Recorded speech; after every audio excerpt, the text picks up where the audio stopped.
Welcome to Essential Leadership Skills, a discussion with TEDx speakers. Our guest is Christian de la Huerta. Christian is a sought-after spiritual teacher, personal transformation coach, and leading voice in the breathwork community. He has traveled the world offering inspiring and transformational retreats combining psychological and spiritual teachings with lasting and life-changing effects. An award-winning, critically acclaimed author, he has spoken at numerous universities and conferences and on the TEDx stage. His new book, Awakening the Soul of Power, was described by multiple Grammy Award winner Gloria Estefan as a balm for the soul of anyone searching for truth and answers to life's difficult questions. Welcome. Let's get started. This is a Touchstone Publishers presentation, your trusted source of leadership knowledge.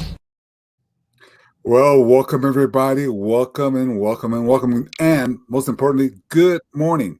And I do realize it may not be morning where you are, but let's have the energy like it's a fresh, brand new day. Kristen, thank you very much for joining us today. You don't know how much I greatly appreciate it. Glenn, I'm so glad to be here with you. Thanks for having me on the show. Well, you've done some great work and gotten some great credits given to your work. So I want to jump right into this, but I want to ask you first off, if you can explain to us a little bit about what's unique or powerful that people need to know about either you, your organization, or your TEDx talk. Well, let me jump in. One thing, your TEDx talk is 23 minutes, almost 24 minutes long. That's unique and powerful by itself. Okay. But go ahead and share it with us. Yeah, I don't know how I got away with that. But I guess, I get what's different about that one is there aren't that many TEDx talks on the power of the breath, which is what I was invited to talk about. And so that's interesting. And I've been a breathwork practitioner for the last 30 years. So, and it's an incredibly profound healing practice. My dad was a psychiatrist. My degree is in psychology, and I was on a track to get a PhD. When I discovered breathwork, I jumped tracks because it works so fast and heals so profoundly, Glenn, at so many levels, and not only mentally and emotionally in terms of healing past trauma, but also spiritually and even physically. And I know that sounds too good to be true. Well, we're going to pull that apart because I tell you what, when I'm listening to your TED Talk, I got rabbled into that and said, you know what? We got to really dig into that. So we're going to really dig into the emotional and the powerful thing of breathing, not breath talking, breathing. So I think I need to remember to breathe today myself. But I think that's a very powerful. You would appreciate that because I know that when you're teaching and you're coaching and you're consulting with corporate leaders, I know that you highlight the importance of emotional intelligence, EQ, as one of the important qualities of leadership, which is becoming more and more so. Well, you just brought up a whole nother question that probably should be delayed, but before I forget it, do you think emotional intelligence can be hacked, which is not really hacked, I hate that word, but can be really brought to the forefront through your breath work? Here's I mean, that's interesting. You use the word hacked in that sense. I hadn't thought about it that way. Here's the connection between the two. For some reason, somewhere along the way, somebody decided that the emotions were weakness. Especially for us, for men, because since we were kids, we heard, little boys don't cry. Mm-hmm. Why? Because only little girls cry, because that's weakness. It's like, wait a minute, what if couple of important faulty assumptions on that? One is that the emotions are weakness, and two, that the feminine is weak. But that's a whole other conversation. Right. But the thing about the emotions is that they're neither good nor bad. They're not strength. They're not weakness. They're just energy.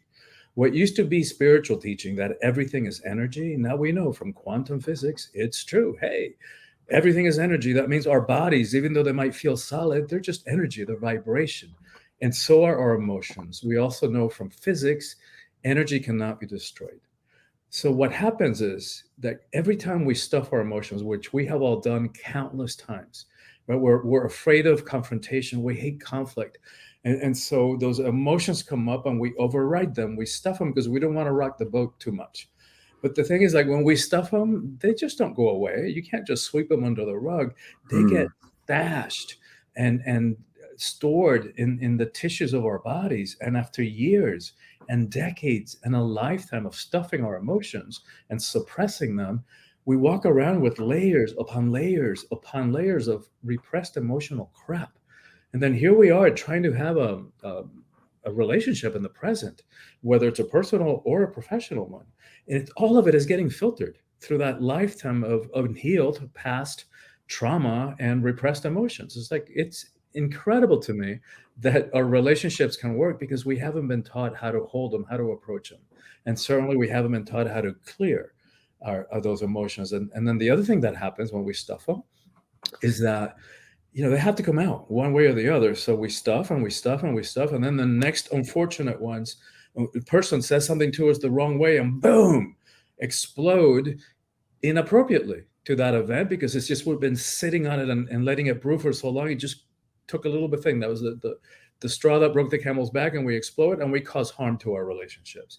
Or that energy has to come out one way or another. And so we suppress it, we suppress it, we suppress it, and then it starts seeping out and showing up as bodily, physical symptoms. And you've talked in your TEDx about it showing up as cancer or any measure of stress-related illnesses. And I noticed that you also just got to the subject of we got to start to feel, and you also brought up the idea of a child's emotions and the difference. Like I think you used the story of a child on the playground. Can you talk about that with our audience just a little bit? Feeling our emotions and how maybe the way a child handles their emotions is better than what we do as adults. Yeah, because they allow the emotions to flow. Like that's what energies do; they flow, right? So we've all seen the kid, a 2-year-old, a 3-year-old, have a total meltdown, a total tantrum. A minute later, literally, they're playing like if nothing happened, because they have their emotions fully. They don't stuff them. And so, but we get into trouble with them because we stuff them. And I'm not suggesting we go around, throwing tantrums, and, in the workplace or otherwise, but we do have to learn how to feel our emotions and how to have them rather than being had by them. Because when we stuff them, they're having an impact on us anyway. They're controlling and they're impacting our behaviors and our relationships from the subconscious. And that's not a good strategy. It's not an effective strategy.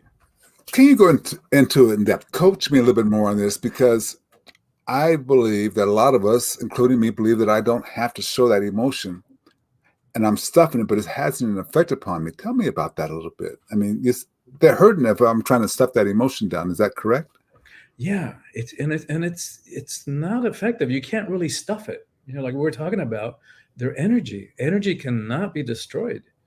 So when you stuff them, they're getting stuffed. They're just not dissipating. They're in there. They're just not conscious. We're stuffing them into the subconscious from where they're still having an impact on us. So that's why we react. And I, by the way, I have a perfect example is 30 years ago, I couldn't have told you what I was feeling because I had no idea what I was feeling. I had like zero emotional, zero EQ. And by the way, so did my dad, a psychiatrist. And I know he was good as a psychiatrist because I get feedback from people that I just meet who used to work with him. Yeah. But in his own life, with his own emotions, clueless.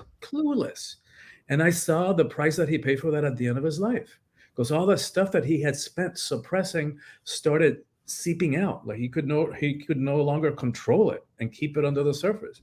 So towards the end of his life, he was exhibiting some kind of, as brilliant as of a man as he was, and as a good-hearted man, as an amazing therapist that he was, in his own life, that he started like showing some adolescent kind, behaviors, like rebellious kind of stuff, and so it's, to me, there's no way around it. We've got to learn about our emotions, and it's rather it's the opposite. We think they're weakness, but it's the opposite. Like to learn how to feel, how to identify what we're feeling, and how to communicate those feelings responsibly, right? Not throwing a tantrum, not pointing the finger, not blaming other people, because they're our emotions. Nobody can make us feel anything, right? The same behavior could have me like totally incensed, and you're like, interesting, right? So there are many different ways that we react and respond to any given stimulus. So why is it that behavior just got me so upset, right? So they're our emotions, and this doesn't exonerate or excuse what anybody else did or didn't do. But it does mean that if we want to be free, we've got to start owning and taking ownership that they're our emotions and that nobody can make us feel anything. So to be able to communicate them in a way that the other person can hear them is nothing less than mastery. It's a masterful thing. I like how you said to be able to communicate them in the way the other person can hear them. Yeah. That takes a lot of work. And I know we teach that, but that takes a lot of work. And one thing that seems to make a big difference is the breathing, which is what you're all about. Talk to us real quick. And I want to go back to something, but talk to us real quick about the effect of breathing. Well, there's a whole thing we could talk about, the amygdala hijack, that would take a little bit longer. It'd take about 10 minutes to get into that. But no, but that's where I want you to go to. Oh, yeah? All right. Yeah, because here's why. I think people struggle with that concept that I am breathing, but somebody, same thing, same energy as someone 2,000 years ago. Yeah, exactly. Yeah, the breath is just amazing. I mean, it's our most faithful, most loyal companion on this journey of life, on this journey of embodiment. And I mean, there's so much to say about that, how it, as a way to keep us interconnected, and how, the spiritual meanings in so many spiritual traditions, the same word, one word can mean spirit or breath, depending on the context. So there's layers and layers of that. What you're talking about is in the amygdala hijack is, we tend to think that there's one brain, that we have one brain, but we actually have three. And so the oldest brain is what we call the reptilian brain, which is at the top of the spinal cord. It develops in us humans from age 0 to 18 months. It's the center for the autonomic functions of the body. It keeps us, the heart beating, temperature regulated, that kind of thing. Above that, from age 2 to 6, is the mammalian brain, the limbic system, the center of the emotions. And then above that is the neocortex, what we imagine when we think of the brain, the higher, the center of higher ability for higher learning, complex thinking, abstract thought, strategizing, all that kind of stuff that makes us so smart. And that develops in us from 6 to, we used to think, into the teens. Now we know it's not even until the 20s. So for those of watching this or listening to this, who have teenagers, good luck with that, because their brains aren't even fully formed yet. Right. And so on either side of the brain, like at the intersection point, if you could do a line between the eye and the ear, there's two glands called the amygdalas, which means almond. So they're almond shaped. In ancient Greek, that's what that means, amygdala. They're connected to that survival mechanism. So when we receive sensory information through the eyes, through the ears, through smell, and that information first goes to the hypothalamus, which is like a computer router, and that sends that information simultaneously to the thinking brain and to the amygdalas.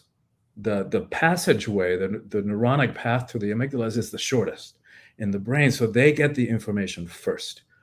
When they interpret that information as danger, as threat, they react in 3 very predictable ways: fight, flight, or freeze. And we see those reactions in the animal kingdoms.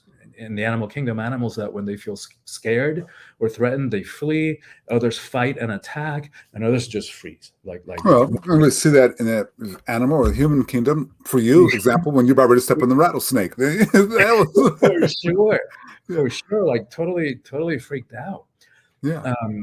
And so the problem is that the amygdala, they're very, very accurate. I mean, they're very, very fast, but they're not very accurate, because it's just about that instant response about survival.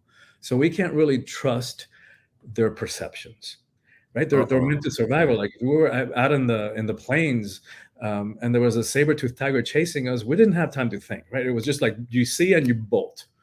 And so that's how they evolved. But the problem is they're not very accurate. And 2, we've gotten confused, because now when we feel threatened in an argument where physical survival is not at stake, we react in those 3 predictable ways: fight, flight, or freeze. And so that's what's called the amygdala hijack, because the amygdala hijacks our ability to make a choice, and it just goes into those immediate reactive modes: fight, flight, or freeze.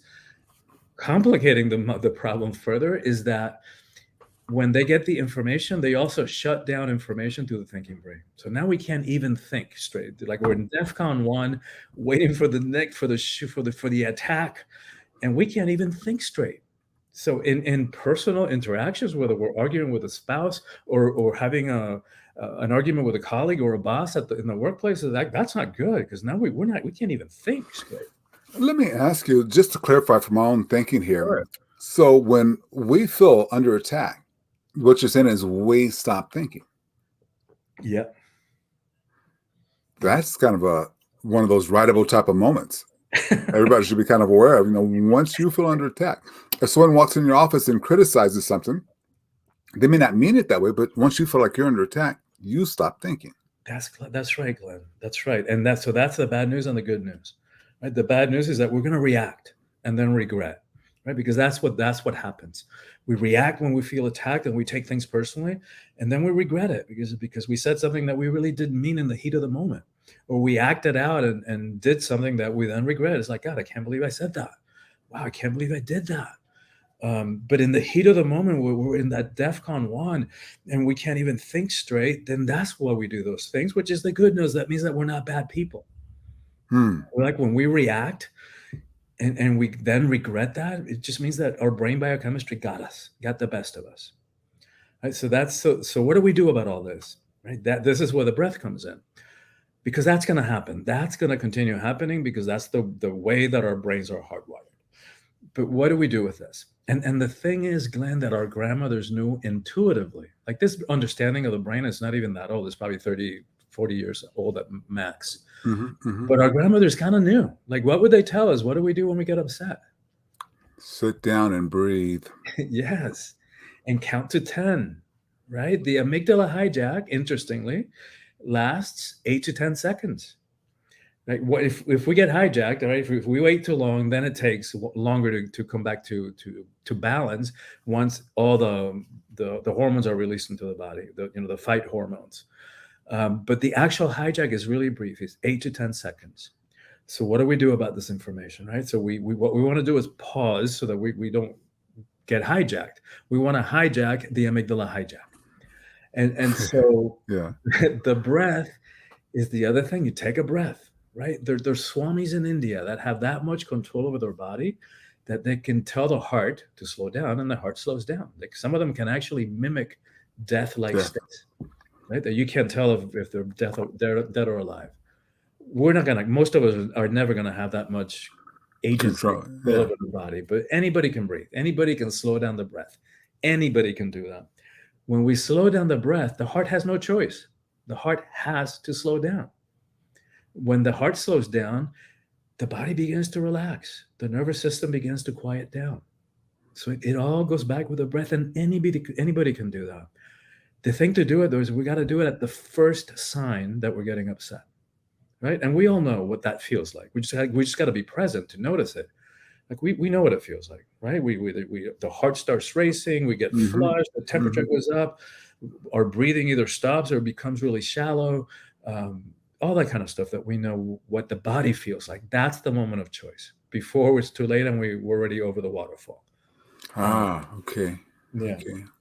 I want to ask you about the moment of choice in just a second, but I also want you to coach me on this a little bit. I see this not only as a plan to prevent us from being under attack, but also plan for performance. Yes. So if you're getting ready to take that golf swing. Yeah, for sure. Okay. Yeah. How many of us have sabotaged our place in the workplace because of our emotions, right? Because of reacting and overreacting, or what also happens when we suppress our emotions is that then when we suppress our power, right? Then we start acting out in kind of covert ways, like passive aggressive, and that's aggressiveness, and that's the kind of stuff that gets us in trouble in the workplace. Interesting. But you say that this happens in the moment of choice. Talk to us a little bit more about what is this moment of choice. I think I kind of got a good feel for it, but partially because I listened to the TEDx. Tell us, what is the moment of choice? Right. So the moment of choice is like when we start feeling like that we're being attacked, that we're taking things personally. take a deep breath. Right? First thing to do, start slowing down your breath. And then the question is like, how do I choose to show up in the situation rather than react, which is not a choice, right? We're just reacting automatically. It's like, so choice means like we get to decide how we show up, how we handle the situation. And we can access all of our human experience, right? Because we're talking about a journey of empowerment. So it doesn't mean suppressing emotions. It doesn't even mean suppressing anger. If we use anger, we can use it consciously, not reacting. Right? The energy of anger can be used at choice with intention. And I think we've all had that experience where somebody expresses anger. It's like, oh, wow, that felt like clean. Like, yeah, I get that. Whereas most of the time we're just reacting, and then that feels yucky. It feels like, there's something off with this. Well, Chris, you know what's really hard about this moment of choice thing, though, and you share your thoughts with us.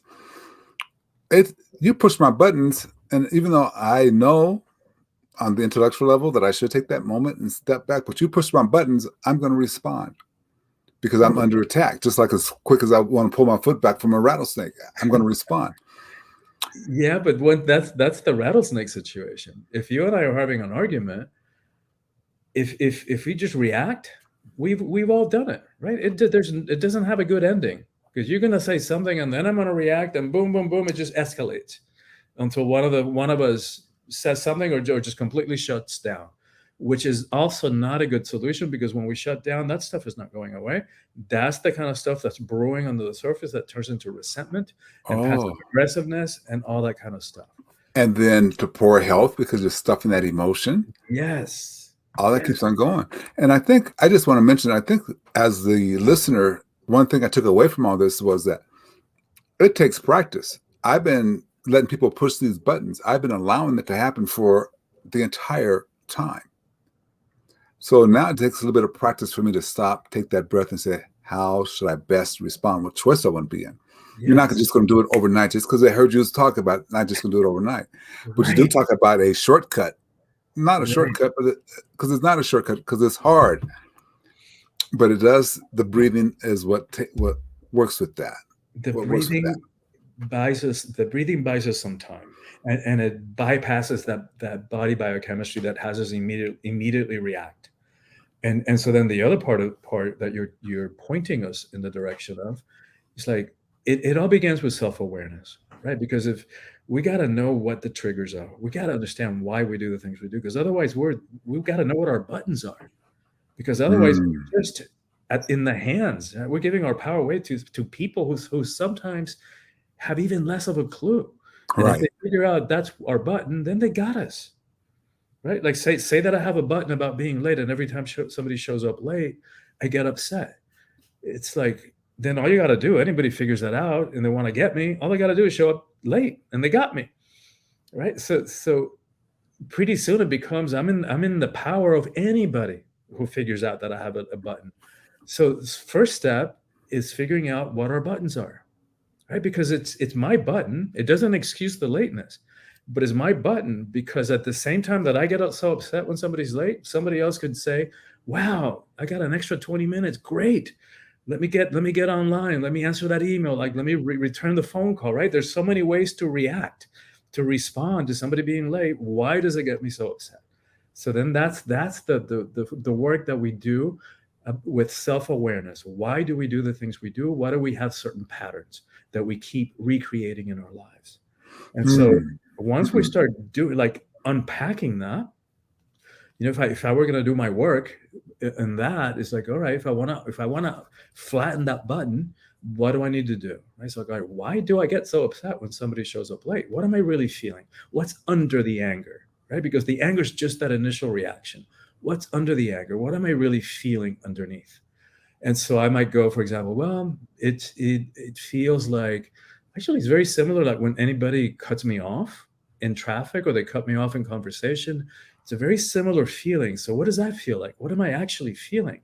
Well, let's see. I'm feeling disrespected, dishonored. I'm feeling like they're valuing their time more than mine. I'm feeling like not seen, not heard, not valued. Oh, that's what's going on. So it's not really about the lateness.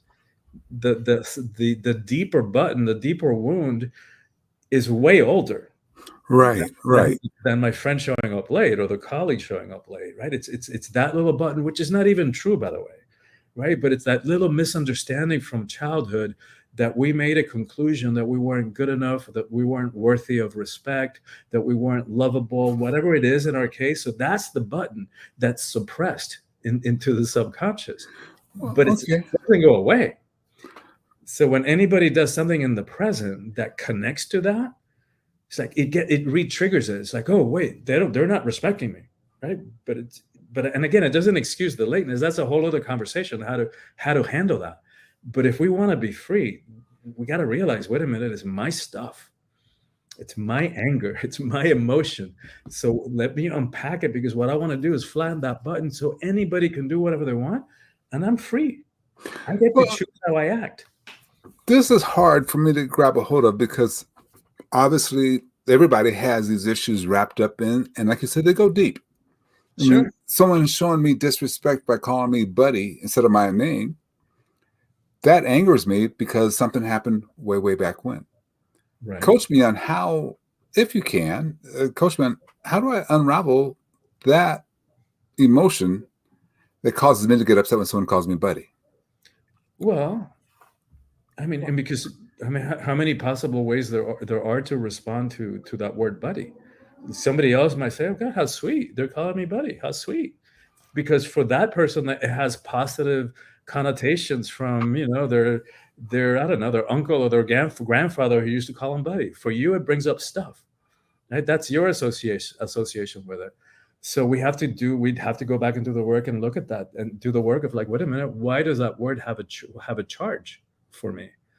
Right? And go back in life and see where that comes from and what's going on underneath the surface. Is it connected to a particular incident?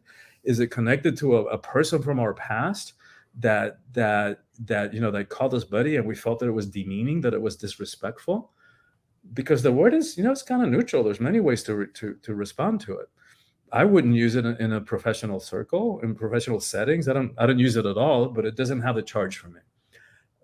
And so once we do that work and figure out why that word has a charge for us, underneath it is not feeling like what it's doing is not that we don't feel respectable, right? And that's our stuff.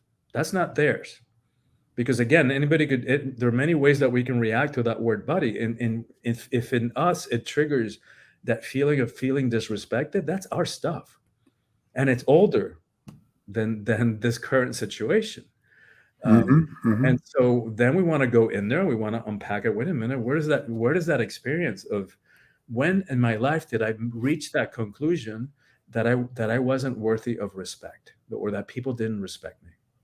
Right? Because that's a mindset thing. That's a mindset question. Well, it is a mindset thing, but it's kind of because I don't think you can do that work without your work, without the breathing. I just feel like you can't really go back that far if you're clogged up. I think you got to breathe to go back that far. Would you agree with that? If you were going to coach me and say, hey, let's talk about this, but continue to breathe? Well, it's a two-puncher. I think both paths are necessary. So the call it coaching, call it counseling. So the understanding mentally, the patterns, why we do the things we do, that's important, right? So we would get to that, what that was in your case, by conversation, right? We'd go back and I would ask you personal history questions, like when was the first time you felt this? Like try to unpack why that word has a charge. So in conversation, we'd get to it. And then unpack what is it that we associate with that word, right? Like what was it that what events in our life led to that feeling that we felt not good enough or not worthy of respect, or whatever it was that we concluded we were erroneously, because it was a misunderstanding from a young mind that didn't know any better. So where the breathwork comes in is that it goes in and it heals those misunderstandings. It heals those unresolved experiences that are still in the subconscious that are still having an impact on our behavior. Okay, and now I track with you about 100%. So the other question I have with it then is, at that moment that anybody, Buddy's an example, but anybody does something that pushes that button, if I remember that's that moment of choice, I Right. can heal it right then as well. Right.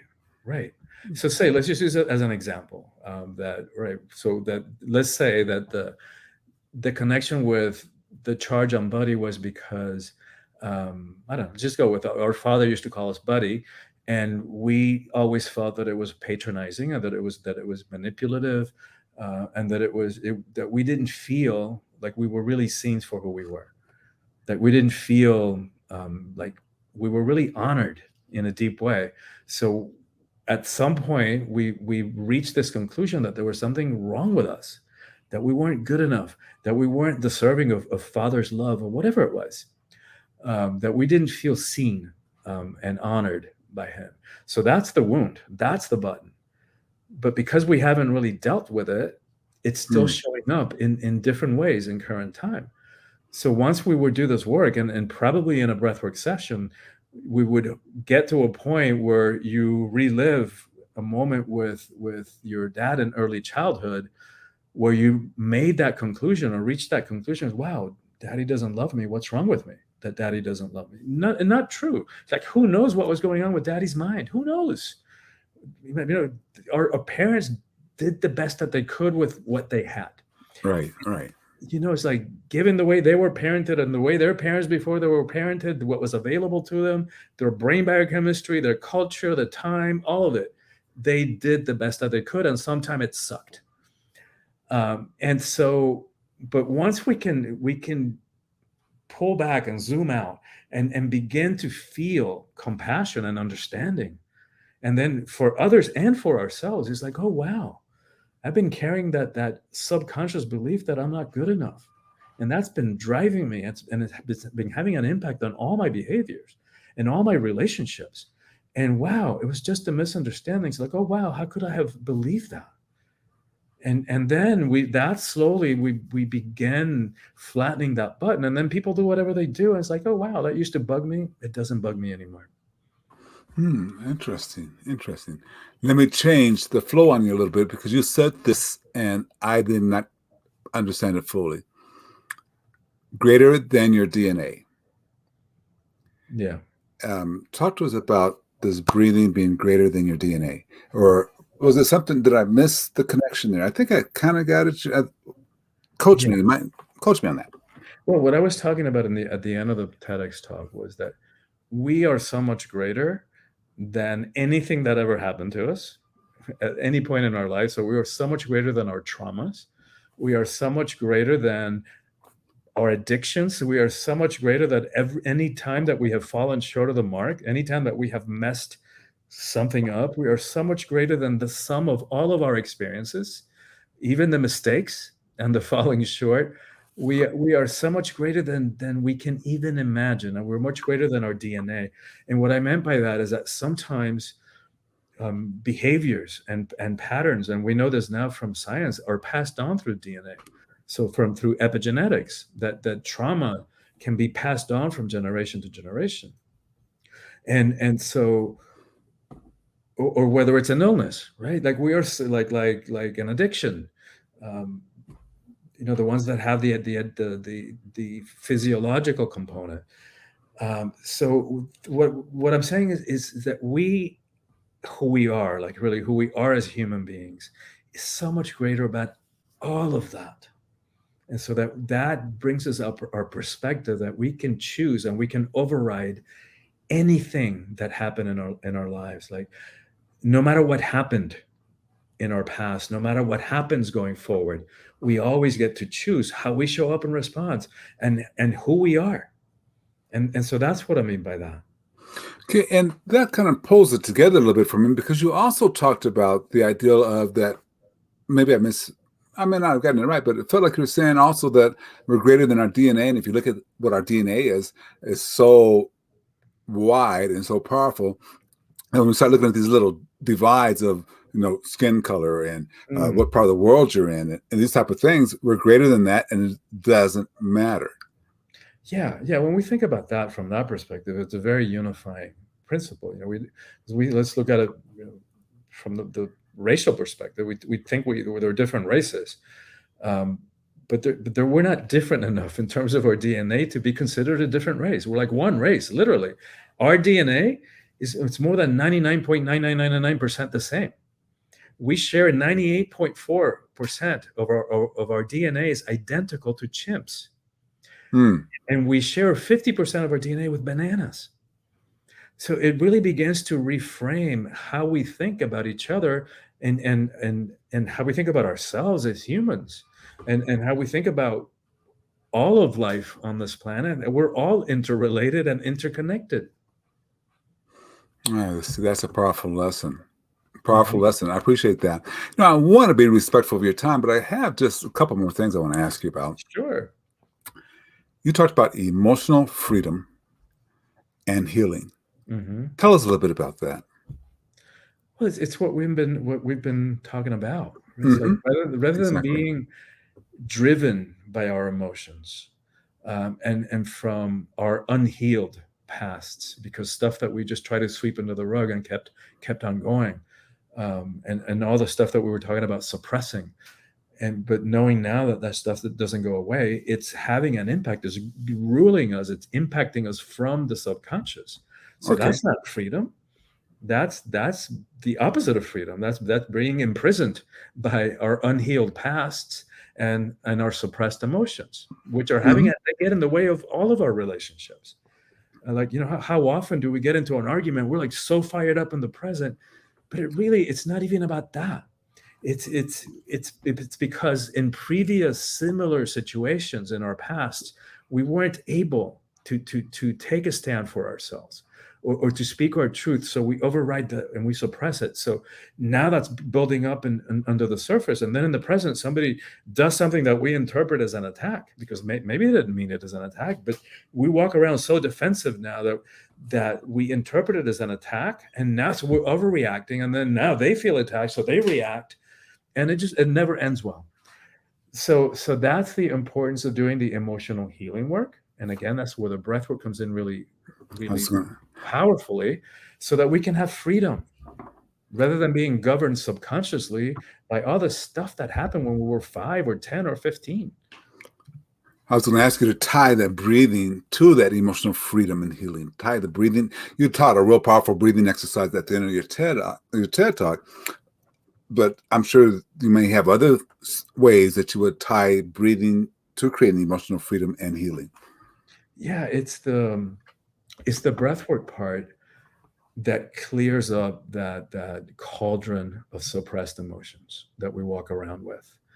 And, like one session can even have a huge impact. I just did a group last night, and a couple of people I know had such a powerful release that were crying, and another one was screaming, just in anger and rage. Is like, I know they'll never be the same, because that stuff that's been controlling them from beneath the surface is now gone.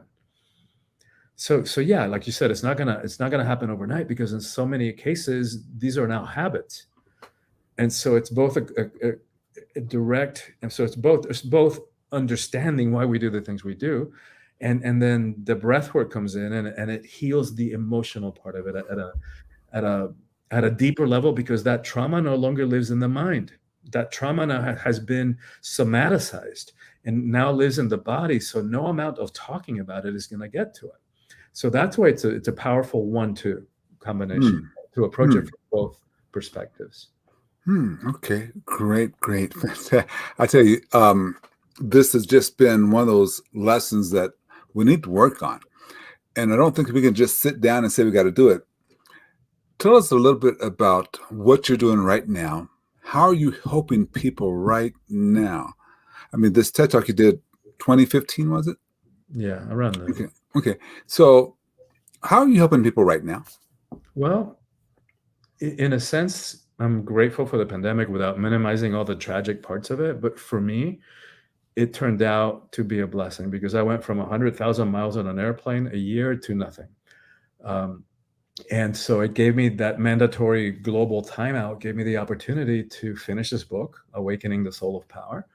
And I also created what I've known for years I needed to do, was create some virtual online coaching programs. I knew that if I was going to scale my work and reach people who may never come to one of my weekend retreats, that I had to do that. And COVID forced my hand. So the book is about how we step into power in a way that's not about fear, domination, control, force, hierarchy. How do we step into power in a way that doesn't require that we push anybody down, step on them, put our knee to their neck in order for us to feel powerful? Because what I've discovered is that most of us have an ambivalent, maybe even conflicted relationship to power. Part of us wants it, part of us is afraid of it. And I think what we fear is that if we really stepped into our power, if we really beat all of who we are, that other people couldn't handle it and that we might end up rejected and alone. We also fear that we might abuse it and cause harm to others. And no wonder, like, how many times have we witnessed abuses of power in our personal lives? And all we got to do is turn on the news any given day to witness to hear about at least one abuse of power. So what good-hearted person wants to do that? And so add to that we've been conditioned to believe that power is a bad thing, with quotes like "power corrupts." Absolute power corrupts, absolutely. What they didn't tell us about that quote is that Lord Acton was speaking specifically about political power, not personal power, which is what you and I are talking about. Right, exactly. So add to the mix all we've been saying about the emotions, that we've labeled the emotions weakness. We're terrified of them. We hate conflict. You put all that into the mix, what happens is that we give away our power, our innate, inherent power that nobody gives to us, nobody can take away. We are the only ones who can give it away. And the sad part, Glenn, is that we give it away for lame reasons. Yeah. We say yes when inside we really feel no.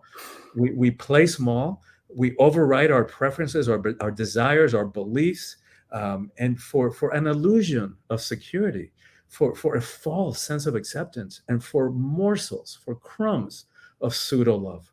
And so what the book is talking about is, like, how do we step into power in a different way that is a match for who we are, that doesn't require that we oppress anybody or abuse them or step on them in order for us to feel powerful. Wow. Yeah. And that alone makes a book worth 10 times its price in gold. Just because we do feel that we have to sometimes step on other people to show our power, to show our light. And you're saying no, just different. Tell us about Soulfulpower.com.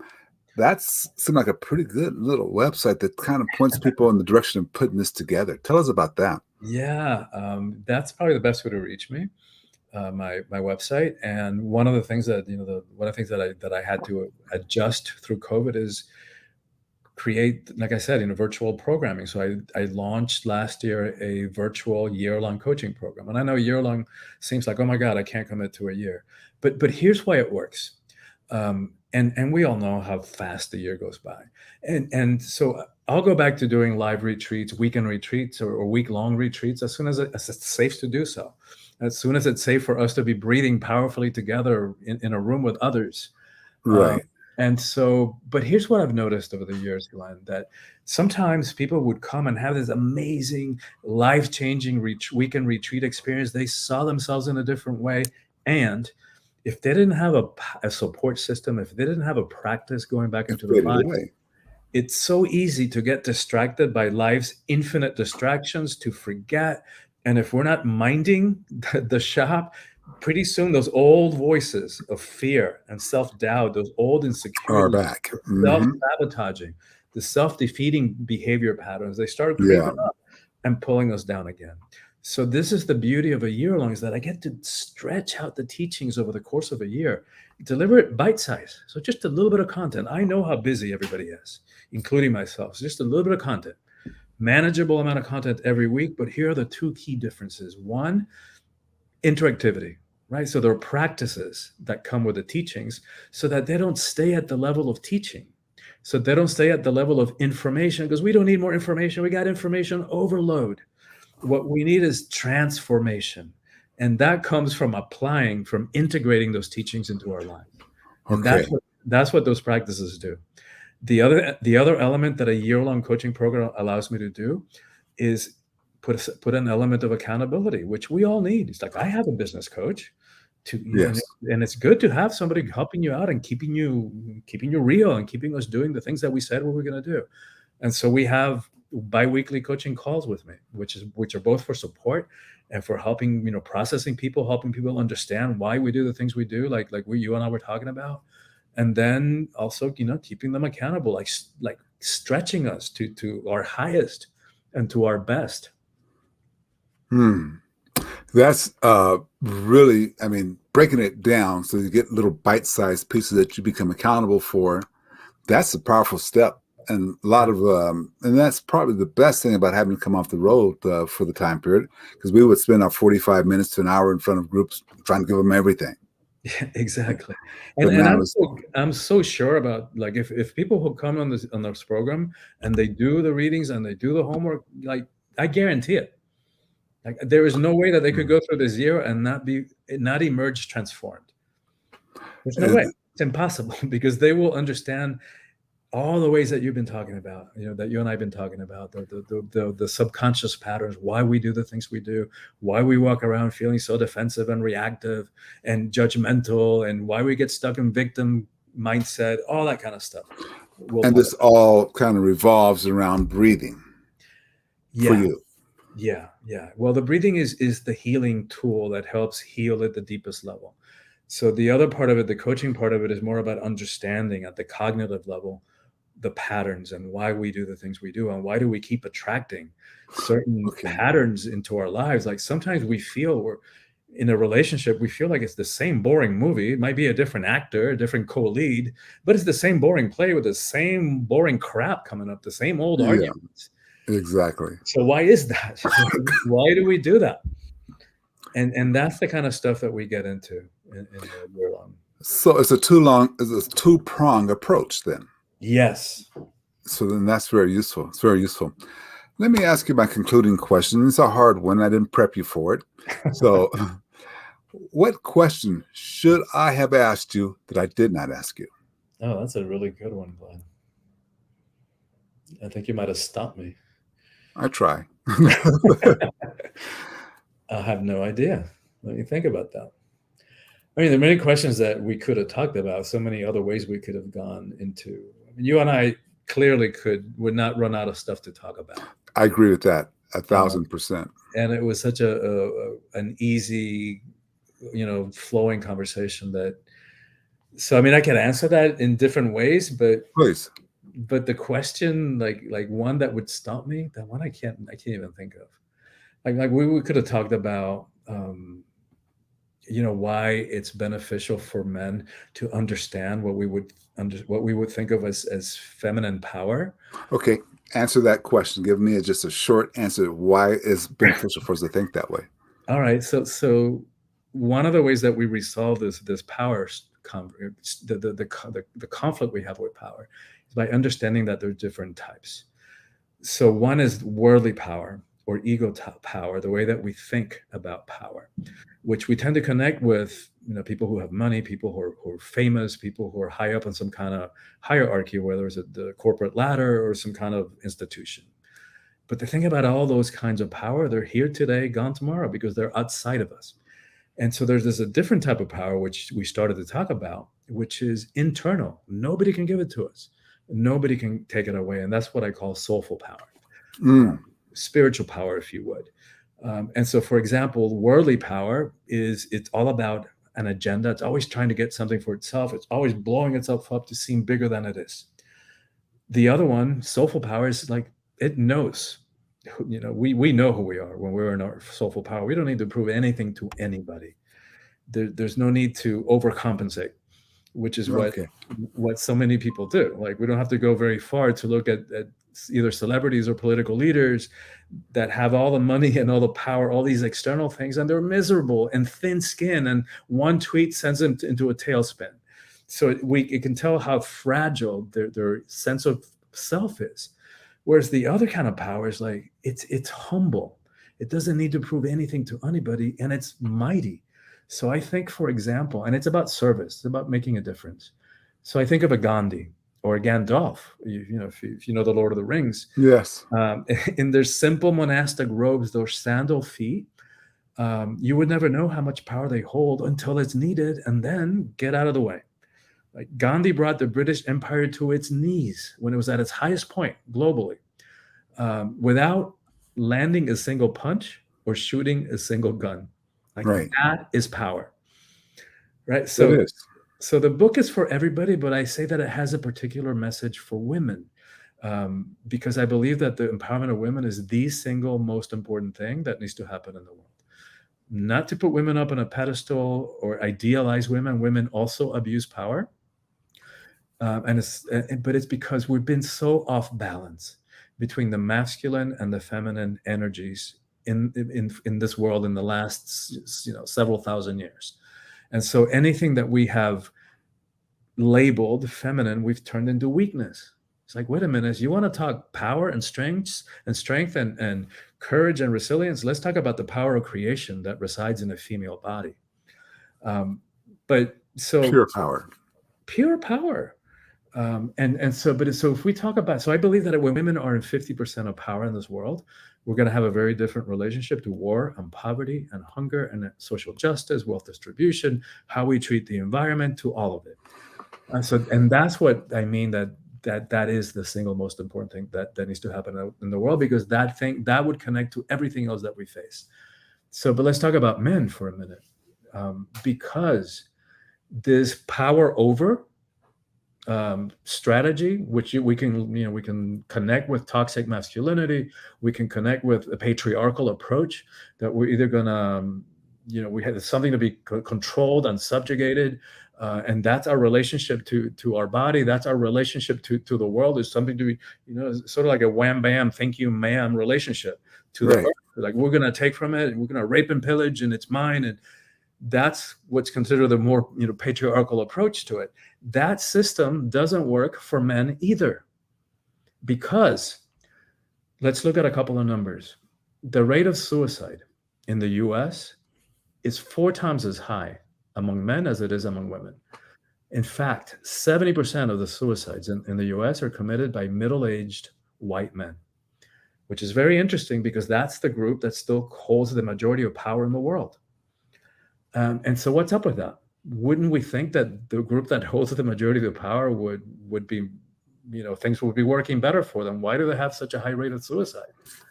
And let's look at longevity. Women outlive men by 5 years in the US, by 7 years globally. What's up with that? And I think part of it is this connects back to the emotional intelligence that you and I have been talking about. We've got this twisted, limiting definition of what it means to be a man. And we feel, we've gotten this conditioning that to be a man, you got to walk around like this uncaring, unfeeling robot. Yeah. And like we've been talking about, there's a price to pay for that. And that stuff, like suppressing ourselves, suppressing our emotions, there's a price to pay. Start showing up as bodily symptoms. Yeah. As you're saying, I'm starting to think there's a price to pay, not only physically, but mentally. But probably more mentally than physically. Probably. And I think that's connected to the rate of suicide. Yes. Yeah, exactly. That's a good point. I'm glad you asked that question so I could ask that question. It's fantastic. I got to tell you, I think we do need another discussion because we have some more area that we can talk about and share with the leaders. The next time we do this, with your permission, I want to put you in a position of the subject matter expert. Not the TED Talk. I mean, the TED Talk was good and is informative and is useful, and we'll refer back to that. But just judging by the power of breath and emotional freedom, I think that makes us all better leaders. Yes. And I think our leadership is going to make the world better. Without a doubt, Glenn. As you teach yourself, EQ is an essential leadership skill, and it's going to be more and more so. Yeah, I think so. And I think it comes quicker and easier when you breathe. I believe so. For sure. Hey, Christian, thank you very, very much for taking the time to be with us today. I know we're we're just getting out of the pandemic. We're both starting to travel again, but I appreciate you taking the time to sit down and help our leaders get better. Yeah, for sure. And it's been an honor and a pleasure. And I love the conversation with you, Glenn. And thank you for doing the show. Thank you for having me as a guest. And thank you for even being willing to have the show, because it makes a difference in so many lives that sometimes we don't even know are being impacted by this. So thank you. Yeah, I agree. Okay, thank you very much. Thank you for connecting with us here at Touchstone Publishers. Please join our group Essential Leadership Skills and share your leadership knowledge with us all.